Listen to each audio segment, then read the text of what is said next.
So right now PCOD నుంచి start చేస్తే infertility వరకు కూడా చాలా ప్రాబ్లమ్స్ ఫేస్ చేస్తున్నారనే అనుకోవచ్చా సొసైటీలో? డెఫినెట్లీ ఎస్ అండి, డెఫినెట్లీ ఎస్. చాలా మందిలో మనం చూస్తున్నాము, ముఖ్యంగా యంగ్ అమ్మాయిలలో ఈ పీసీఓ అనే ప్రాబ్లం చాలా కామన్ అయిపోయిందండి. దాన్ని మనం తెలుగులో నీటి బుడగలు అంటాము.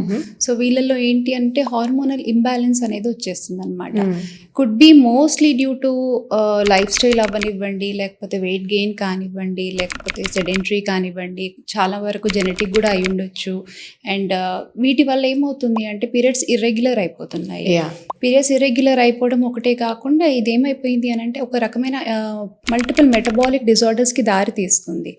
అండ్ ఫర్టిలిటీ పరంగా చూసుకుంటే కనుక పీసీఓ ఉన్న వాళ్ళల్లో అనోవిలేటరీ సైకిల్స్ అంటే ఎగ్ డెవలప్మెంట్ లేకుండా ఉండడము, దానివల్ల తద్వారా ఇప్పుడు ప్రెగ్నెన్సీ అనేది ఎప్పుడు వస్తుందండి, ఎగ్ వచ్చినప్పుడు వైఫ్ అండ్ హస్బెండ్ రిలేషన్షిప్లో ఉంటే అప్పుడు ఆ టైంలో ప్రెగ్నెన్సీ అనేది ఫామ్ అవుతుంది. కానీ పీసీఓలో ఏమవుతుంది, అనోవిలేటరీ సైకిల్స్ ఉంటాయి. దానివల్ల వాళ్ళ యొక్క సైకిల్ని ట్రాక్ చేసుకోలేరు, అంటే ఆ ఫర్టిలిటీ విండో మిస్ అవుతారు. That will eventually lead to sub fertility అనమాట.